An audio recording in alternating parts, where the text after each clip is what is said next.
The Champ Car World Series on Spike is being brought to you by Ford and the Ford Explorer. Ready for any adventure. By Bridgestone Tires, passion for excellence. And by Toyota. Toyota welcomes you to the 30th anniversary Toyota Grand Prix of Long Beach. Back at the Toyota Grand Prix of Long Beach, and we are back to racing as the first turn, first lap incident has been cleaned up, and here we go. We're on lap number 8, and Paul Tracy has already separated himself a little bit from Bruno Junqueira. Tagliani is driving third, followed by Bourdais, and then Ryan Hunter-Reay. Patrick Carpentier is next.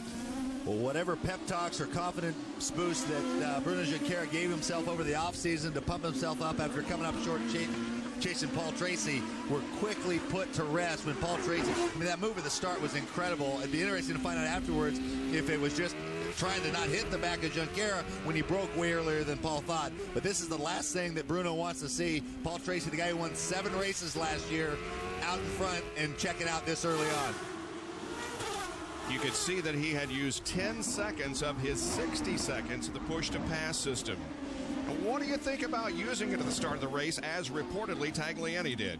Well, it's not a bad plan. It pushed him by Sebastian Bourdais. Right. Making the positions is very difficult. So whether he pushed at the start, maybe a 7.5, 8-second spurt gets him a position. I'd say that's a good use of it. Now, early rumors were that from early testing that Tagliani was absolutely addicted to it when they were testing. He's like, fill it back up, I want to use it some more. So that might turn out being kind of like his crack pipe. We might have to say, Alex, just back away from the button. Well, the push-to-pass system is new this year in the Champ Car World Series, designed, of course, to increase the competition, make things a little more exciting for the fans. Ryan Hunter-Reay helps explain what this new innovation is all about.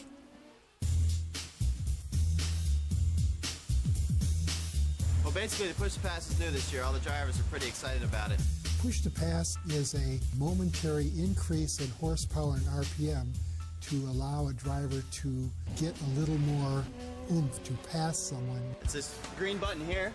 When we come out of the corners, push the button, and it gives you instantaneously a 50 horsepower on command. It can boost speed by another 2 to 3 miles per hour. Each straight's about 10 seconds. It depends on how the driver uses it. We'll get to use it about 6 to 8 times in a race. The system will activate, raise the boost, and will not return to normal function until the timer expires or until the driver lifts off the gas pedal for more than 1 second. It's a part of our race that we really can't strategize for before the race. It's something that the driver's going to have to go out and do on its own, which is pretty unique. A driver only has 60 seconds, so he has X amount of pushes, and there's strategy involved. Unlike Ryan, I got it planned out. I'm using it off the start and finishing it completely, because I figure if I just pass everybody off the start, we'll be good. But no, as Ryan said, you can't strategize for it. Pushing the button and just holding the gas pedal down, not always going to result in a pass. And as that time ticks away, it can't be replaced. For me, it's great to keep the rookies behind me that get trigger happy with this new button. Hunter-Reay, you're not going to be close enough to me to use the push-pass button. Oh, you're right. You got a point there. I'll be too far ahead. No way, man. No way. Way behind me. Way behind me. And of course, that was one of the new rules, the nitrous or juice button, as we'll call it. I'm here with Paul Gentilozzi from the Johnson Controls and Lease Plan teams. Paul, we know that Tag used 10 seconds at the minimum at the start. Is that something we'll see on a regular basis because the start is so important? Well, I think you got to be defensive on the start as much as offensive. The top 3 drivers all used it 8 to 12 seconds, and that was to ensure themselves. Bourdais didn't use it, and he's in 4th. And Alex Tagliani is driving with an injury today because he has tennis elbow in his wrist. He's actually had to have 2 cortisone shots every day of practice here. He's got it heavily wrapped, iced every time he's out of the car. So his physical injuries is also something he's got to cope with this afternoon. Tagliani working in 3rd position at the moment. Right behind him is Sebastian Bourdais, who started in front of him at the drop of the green flag, but the push-to-pass system allowed him to get around Bourdais and now occupy 3rd spot.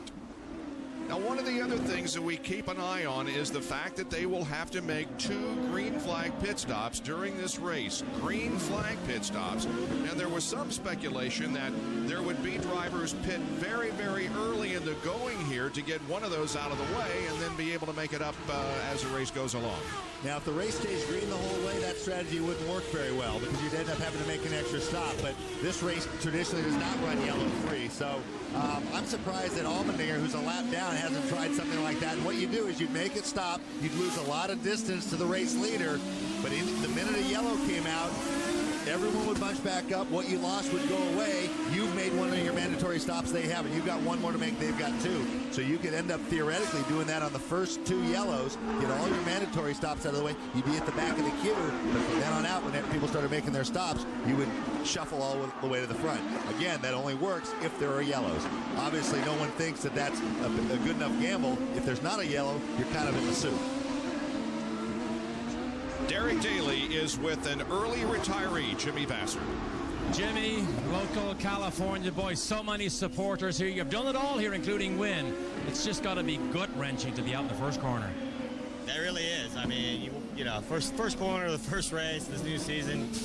How did you see it? I don't really know what to say. You know what happened? What happened from where you were? I don't know exactly what happened. I got hit in the right rear and putting the tires. I was on the outside, so you know the guys at the booth probably could say more about what happened, but maybe something happened down low and it was a chain reaction.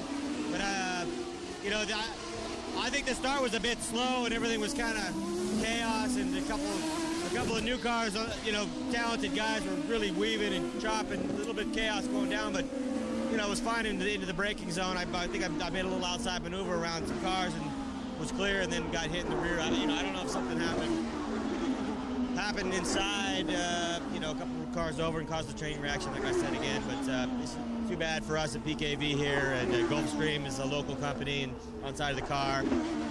But it's a beautiful day, and hopefully the fans will be in for a great race. Thanks, Jimmy. I believe we have a yellow.